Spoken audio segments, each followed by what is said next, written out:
Hello again, thanks for joining me. Today we're going to be having a look at this wagon pack from Piko. It's quite an old box, this one. You can see that it has a lot of damage on it, and it has inside 3 wagons that we're going to take a look at today. Now obviously I got this second hand, and there's parts of this box which are really showing their age, including it's got some tape holding the model together up here, and it definitely had a tire life on a shelf somewhere. But let's get this open up and we'll have a look at the wagons inside. Okay, we've got all 3 wagons out of the box now, but unfortunately you can see that the barrel wagon has had a bit of damage here. The brakeman's cab has fallen off and we've got another bit broken here. So I'm just going to fix that first before we look at all 3. So these are just plastic parts, and to put this back together I'm going to be using some poly cement from Humbrol, and as usual I'm going to put it onto this piece of paper here instead of putting it straight onto the model. So I'm just going to put that to one side to let the glue dry, and we'll have a look at the other 2 wagons while that's happening. So here is the first of the 3. It's a pretty standard box car, this one, and noticeable straight away is the amount of detail on this model. It's been moulded into the main piece of plastic. It has printed here SNCF, but it also has printed here SBP CFF. So it's maybe a wagon that goes between France and Switzerland possibly. It's got some really great details here, including rivet details and all the little parts that make up these air vents here, including the tie downs here and also the runners for the door. It's got a really nice representation of the catch of the door as well here, and the planks have a very delicate wood effect on them as well. Down on the chassis there's also some rivet detail as well, and then you can see here where it's got the detail of the springs and the axle boxes and the brake blocks which are in line with the wheels as well. And there's also these steps as well moulded in, even with little studs at the bottom there as well. The roof is a single one piece moulded in grey, and really noticeable is the fact that it doesn't have any moulding marks on it either. At each end of the wagon it's very simple really. It's got the planking with the ribs here and the rivet detail, and it has these little steps. These could easily be broken off as well, but it's good that these haven't, and there's even some little bits of transfer coming around the edges here as well, these little white parts. The coupling is a metal coupling, and it does cantilever back and forward with this spring underneath. And looking underneath the wagon there's an awful lot of ribs and planking and extra parts and brake parts and rivet detail.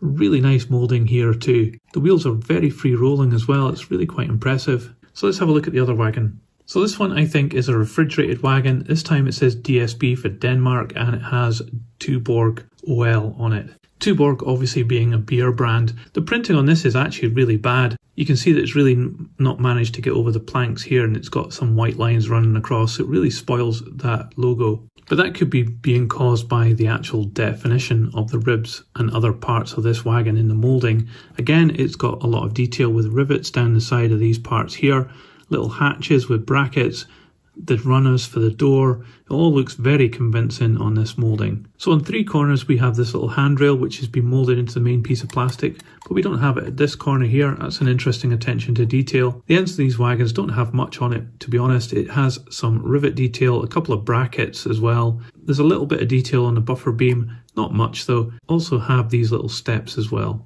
I think this is actually the same chassis as the wagon that we've just seen, so I'm not sure whether that is actually prototypical, but it is a nice moulding and it is presented onto this one too. And looking at the top we've got another grey roof with only a very slight problem here that you can see a bit of a ridge running here and here just in the texture of the roof, and there's a little lump here which is maybe just an error in the moulding or something like that.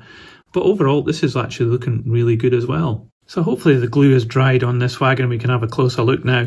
What we've got here is one of these barrel wagons. This one is different to the other 2 in that it's got some weight to it, even though it seems to be more fragile and less to it. This panel here at the side says Hungaria, so I'm guessing this has been modelled on a Hungarian wagon in real life.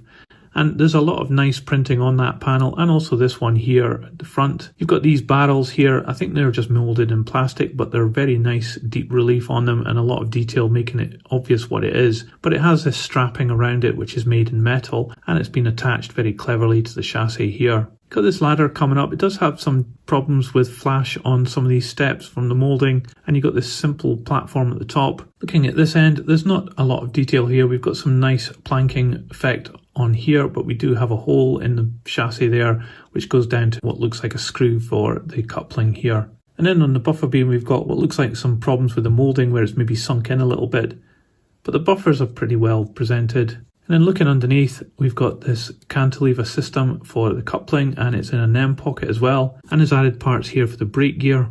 And the wheels again revolve very freely, but they do look like different wheels than the other wagons. And then as we look at this end, this is where we had all the problems before with the brakeman's cab. It's no wonder that it broke off, because this part is quite heavy and this part is very fragile. And you've got these railings here as well, which as you saw were also very fragile. It's got steps here going down on this side, but on this side of the wagon, unfortunately, those have broken off at some point in the past. The detail of the brake blocks, springs and axle boxes is also very nice on this chassis. And here, unfortunately, we have a broken ladder going up to the top. So this wagon has been through the wars a little bit, but it's a bit of a shame because it's quite a characterful little thing. But one thing that's noticeable about this wagon, it is very different than the other two. It's almost like it's been made from a different manufacturer, so I'm not sure whether this is actually what was in the box originally. But this is quite a characterful wagon. Even in its state it's in just now, it still looks quite cool. So let's find out what each of these weighs.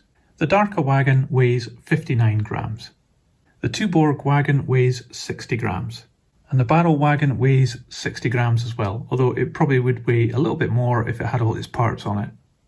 So this wagon set from Piko, it's number 0725. I did look it up on the internet. It can actually come with some variations on this. Usually the Tuborg wagon is replaced with something different, but it does actually have this barrel wagon, so it is part of this Piko set. So I think these wagons are a real testament to how good Piko was back in the day when it was producing stuff like this and other model railway items. The quality of the moulding is really good. The attention to detail on the wagons is great. And there's a lot of difference between these wagons that makes this set quite attractive to add to your collection. It's maybe not for everyone, especially the barrel wagon. There are mixed views about whether this is a good wagon or not, but I think it's really characterful and I quite like seeing it. The other two wagons are really good as well. There's so much detail on them. The Tuborg one does get let down by the printing on the side of it. That's a bit of a shame because other than that, it's a really great wagon. So maybe repainting this and maybe adding some weathering would make it really good.